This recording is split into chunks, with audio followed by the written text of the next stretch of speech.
ऐसा क्या हुआ था कि उसने अपने हंसते खेलते परिवार को मौत के घाट उतार दिया और खुद ट्रेन के सामने छलांग लगाकर अपनी ज़िंदगी भी ख़त्म कर ली।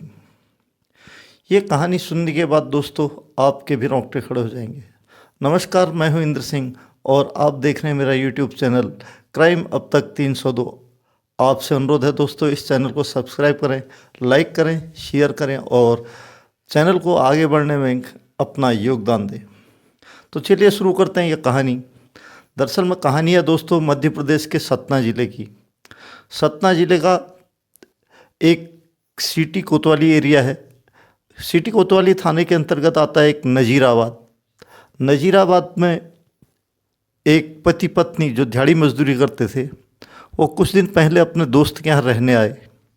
अभी 9 और 10 जुलाई की दरमियानी रात को उस शख्स ने, जिसका नाम राकेश चौधरी है, उसने अपनी पत्नी और 2 मासूम बच्चों का गला रेत कर हत्या कर दी और खुद रेलवे पटरी पर जाकर ट्रेन के आगे कूद गया और अपनी जीवन लीला भी समाप्त कर दी।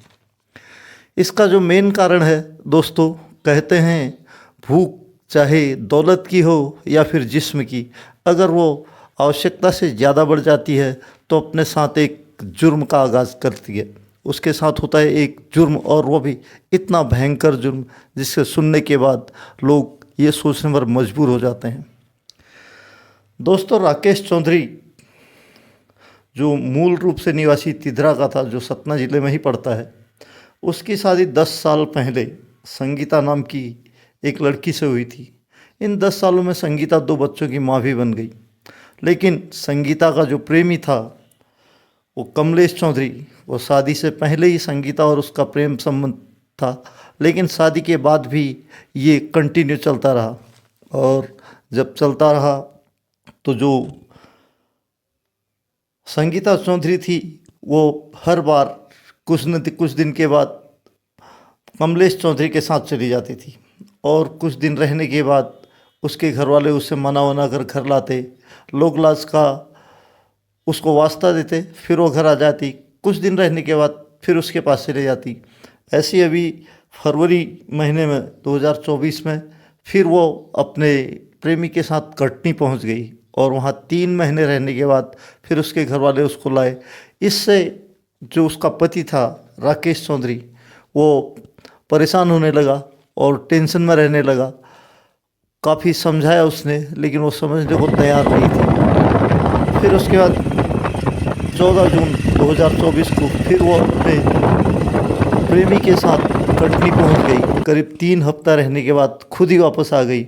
और इतना ही नहीं, कटनी में जाकर जब उसने अपने बच्चों का एडमिशन स्कूल में कराया तो वहाँ भी बाप की जगह कमलेश चौधरी का नाम लिखा दिया और वो कमलेश चौधरी के साथ ही रहना चाहती थी और नहीं राकेश चौधरी को छोड़ना चाहती थी।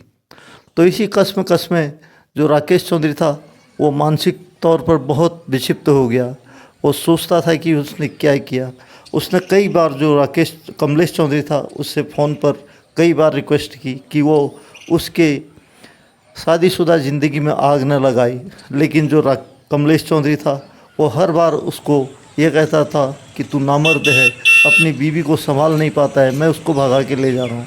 और वो कई बार भगा के भी ले गया। इससे और वो विक्षिप्त हो गया राकेश चौधरी।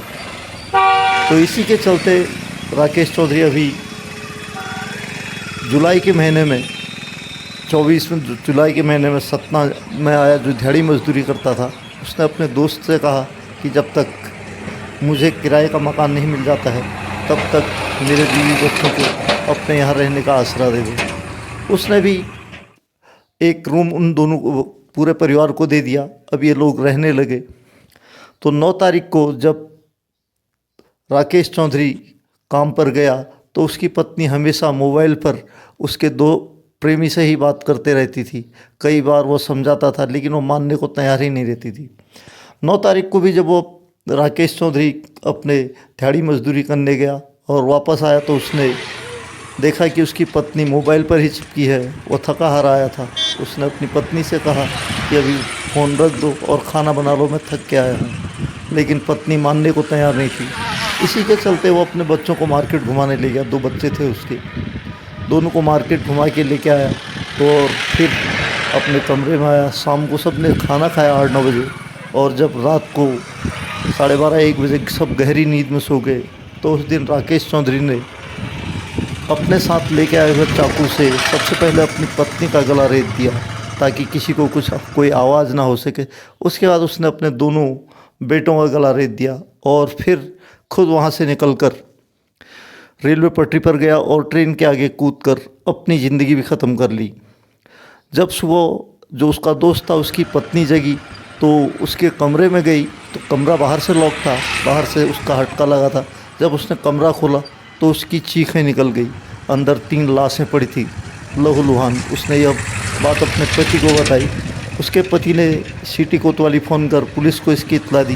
पुलिस आई, पुलिस ने पूरे घर का मुआयना किया, पूरे कमरे का, और उन लाशों को अपने कब्ज़े में लेकर पोस्टमार्टम के लिए भेज दिया। आखिरकार पुलिस को ये पता चला कि जो ये हत्या की है वो उसी के पति ने की है, क्योंकि वो वहाँ मिला नहीं। पूरा केस उस पर डाइवर्ट किया, लेकिन जो उसके घर के ठीक सामने एक सीसीटीवी लगा था, जो उसकी पुलिस ने उसको खंगाला तो उस सीसीटीवी में ये पता चला कि राकेश चौधरी रात को करीब 3 बजे अपने घर से निकला है और बाहर से दरवाज़ा बंद कर कहीं चला गया है। और जब पुलिस ने देखा कुछ देर बाद तो जीआरपी से एक फ़ोन आया कि एक छत बिछत लाश कुछ दूर पड़ी है। जो पुलिस पहले सोच रही थी जीआरपी की ये शायद कोई चलती ट्रेन से गिर गया हो, लेकिन जब उसको देखा तो उसकी जेब में आईडी मिला और उसके कपड़ों से पहचान हुई कि ये राकेश चौधरी की लाश है। राकेश चौधरी को फिर उसको भी पोस्टमार्टम किया। अब चारों के 100 पोस्टमार्टम करने के बाद उनके परिवार को सौंप दिए। फिर उसके बाद जो हुआ पता चला कि जो कमलेश चौधरी है ये उसके कहने पर ही उसने आत्महत्या और हत्या जैसा कदम उठाया है। इसलिए कमलेश चौधरी को कटनी से गिरफ्तार कर सतना लेके आया गया। पुलिस ने जब उससे पूछा तो उसने पूरी कहानी पुलिस को बताई कि उसके शादी से पहले ही उसकी पत्नी के साथ, संगीता के साथ अवैध संबंध थे और शादी के बाद भी वो जारी रहे। कई बार जो राकेश चौधरी था वो उससे रिक्वेस्ट करता था कि वो उससे उसकी शादीशुदा ज़िंदगी में आग न लगाए, लेकिन उसने हमेशा, जो मैं आपको बता चुका हूँ, हमेशा वे कहता था। पुलिस ने उस पर धारा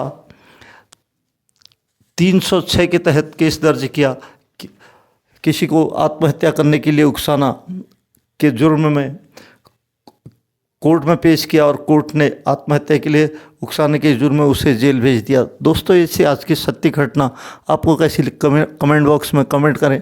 और हाँ, आप लोग सेफ रहें, सुरक्षित रहें। मिलता हूँ किसी ऐसी दूसरी कहानी के साथ। तब तक जय हिंद, वंदे मातरम।